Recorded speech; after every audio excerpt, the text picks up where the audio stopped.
But the kids have worked very hard on this production, and I think you will see all of their efforts shining through today. They are thrilled that you are here, so I wanted to thank you all for coming out, and also working with the students on their costumes. And I see a lot of creative choices here, which is fantastic. I also want to thank Ms. Bull. She might have hung out for a second. And if we have an emergency, there is a brown door right in the foyer over here that we can go out. The students already know the drill. We can go down the sidewalk, across the parking lot to the front yard, and that's where we will congregate, but as far as I know, there's no drills today, so that's good. We have a reception up in the library, and for those of you who know where the library is, that's great, but if you don't, we will be exiting up my brand new staircase that was put in this summer, and go up a second set of stairs outside my door, and then you take a right, and the students will be going with you, and they all know where the library is, because they come from this direction from class to do book exchange, right? Yeah. So they will take you to the library for the reception, and there are drinks there for everybody, and you can hang out with the stars of the show for a little while, and I only ask that you are at least out of the library by 1:15, because we have 3 shows today, and they come in rapid succession, so we don't have a lot of turnover time. But I wanted to thank you for coming out today, and that takes care of all my notes, and we are ready to begin. If you wanted to come right in, there's spots over there. Here we go.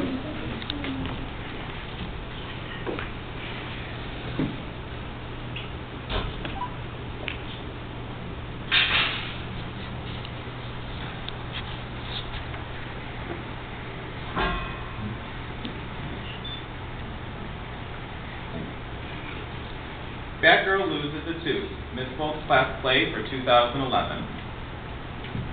One night, Batgirl was asleep in her Batcave. She had spent the whole day fighting crime, and was so tired from saving all the little boys and girls in her city. She had locked up all of her secret weapons, and had wiggled the loose tooth in her mouth before going to bed. When the night was calm and still, a burglar crept into the Batcave. He tried to open the safe where all of Batgirl's top secret weapons were kept, and she heard him.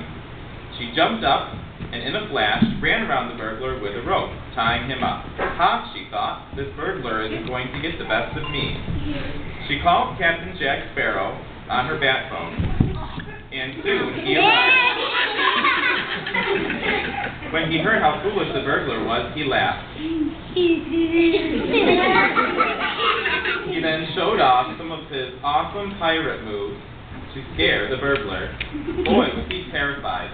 Then Jack grabbed the burglar and took him off to jail.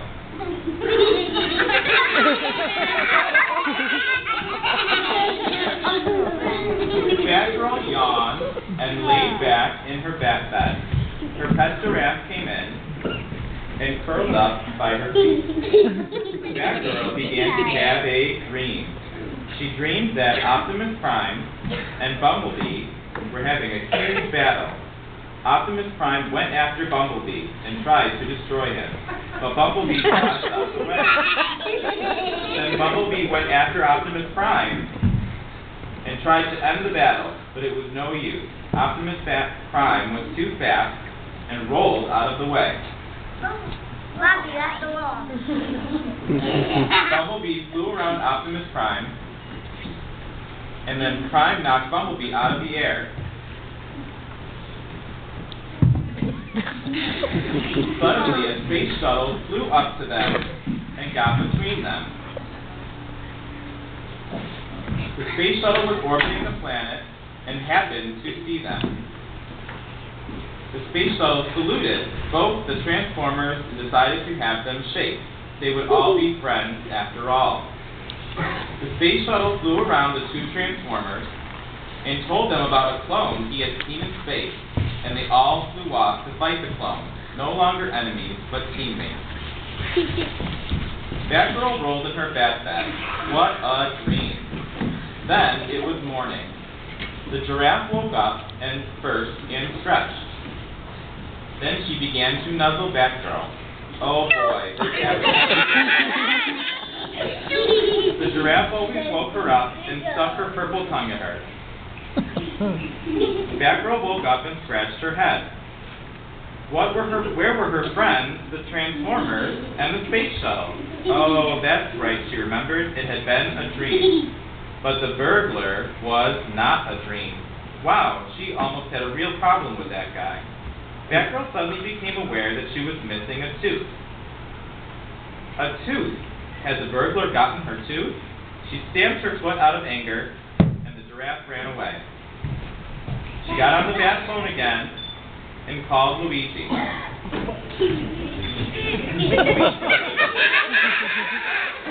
When Batgirl explained her story to him, they both looked around the room for the tooth on their hands and knees. After a while, they stopped. Luigi could not find the tooth, and neither could Batgirl.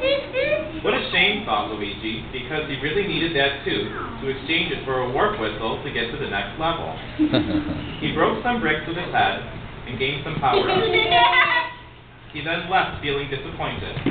But Batgirl told him to call if she needed to have the thieves locked in a Bowser prison. Batgirl got on her phone again and called her friend Hannah Montana. She immediately came over and saw how down Batgirl seemed to be. She decided to sing a song to cheer her up. Come on, you get the best of that. Whoever has that and you let go of it. You have to get him to get a bird.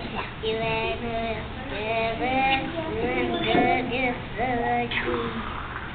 But Batgirl only pointed to her mouth. Hannah Montana looked at the Batgirl's mouth. There was a big space where the tooth used to be. Batgirl closed her mouth. Hannah Montana shook a finger at her and reminded her that she was a pop singer, not a dentist. But she knew some princesses who knew magic, or some witches rather, who knew magic, and they would be able to locate her tooth for her. Hannah Montana told Batgirl to call her if she needed anything else, and then went off to join the Nickelodeon summer tour. Batgirl slumped down on the floor and cried. Where was her little lonely tooth? In a castle in another part of town, two witches were practicing their magic.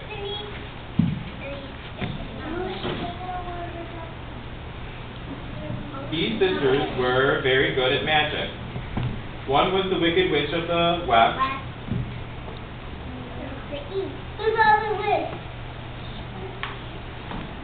And the other was the Wicked Witch of the East. They both disliked girls from Kansas and loved conjuring up different visions. They waved their hands in the air, and a devil appeared out of nowhere. The devil danced around, wondering where she was. She hopped back and forth on her devilish legs by the witches and wanted to cause mayhem and misery. Then Batgirl came into the castle.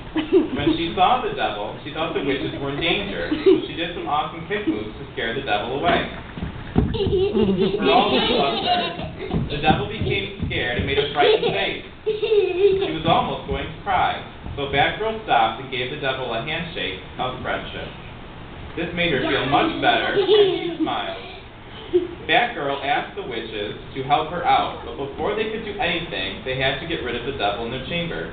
So the witches clapped their hands 2 times, and the devil disappeared. Boy, was Batgirl impressed. Then the witches held hands and skipped around Batgirl in a circle. This made a magic vision come to Batgirl, and the witches sat down on either side of her.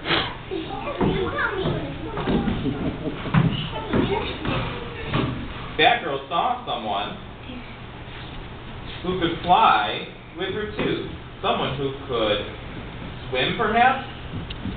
Ariel. Ariel could swim, of course. Her friend Ariel took it. She thanked the witches and left the castle. The witches were glad to help, and they went out in search of ingredients for a delicious new soup. By the seashore, Ariel was combing her long hair.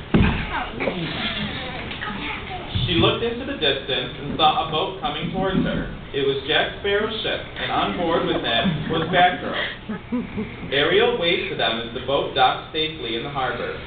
Jack Sparrow waved hello to Ariel and was happy to help get Batgirl to her.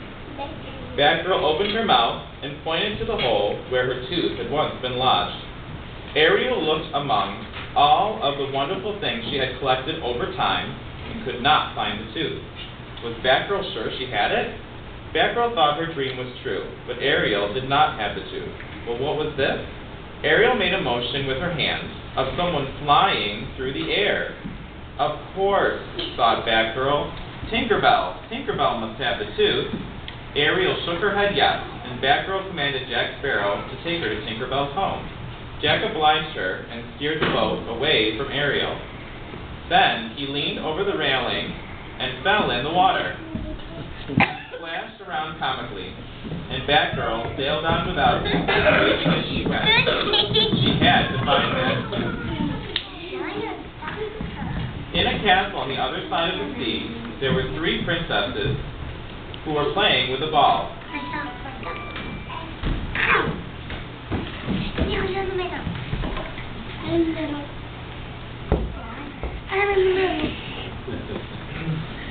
They tossed the ball around back and forth very happily, and were content with the way their day was going.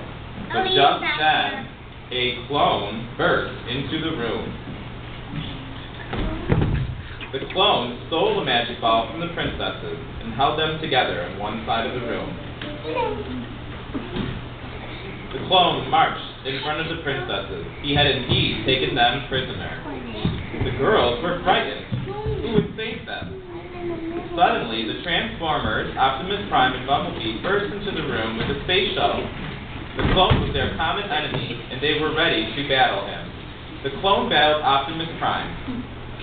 The clone managed to get the ball from the princesses. See how you have to go to.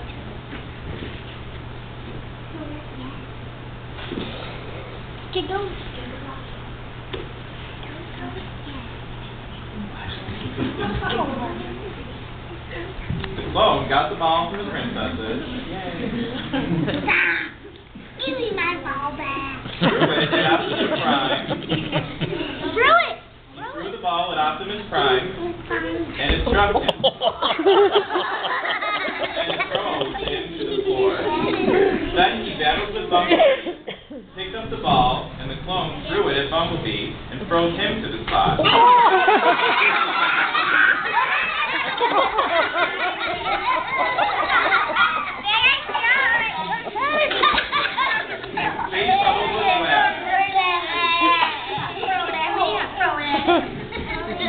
The space shuttle was left, and he flew around the clone quickly, trying to distract him. But the clone got the magic ball and threw it at the shuttle, which froze the shuttle.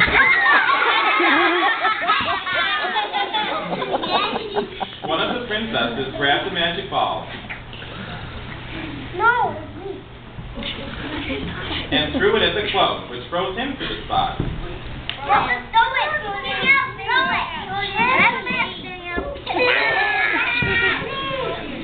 Now the tables had turned.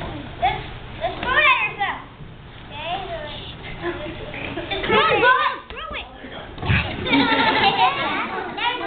The princesses touched the 3 heroes, Optimus Prime, Bumblebee, and the space shuttle with the ball, and they were all revived.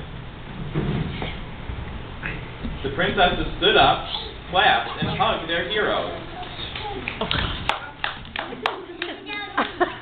Then all of them escaped, leaving the clone frozen and alone.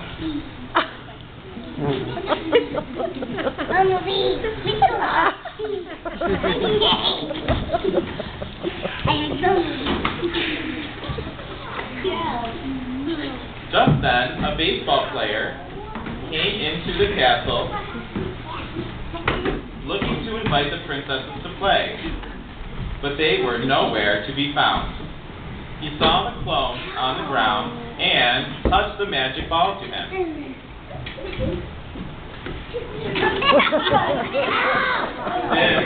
This revived the clone.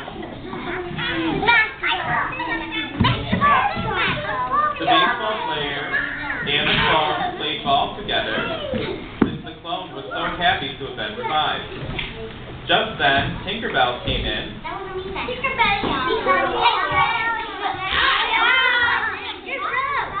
and fluttered around the baseball player, and then so terrified the clone that he ran out in fear.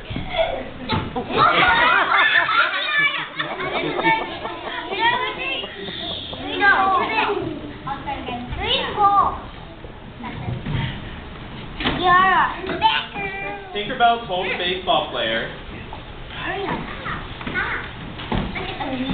that she was looking for Batgirl, and told the baseball player to go and find her. And the baseball player left. Just then, Batgirl came into the room. She was riding on her giraffe.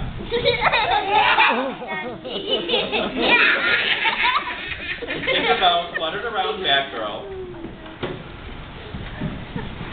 and Batgirl showed her the hole in her mouth where her tooth had once resided. Tinkerbell was happy about it, and explained to Batgirl that she was filling in for the Tooth Fairy, and she had her tooth. She gave Batgirl a quarter for her tooth, and the giraffe applauded.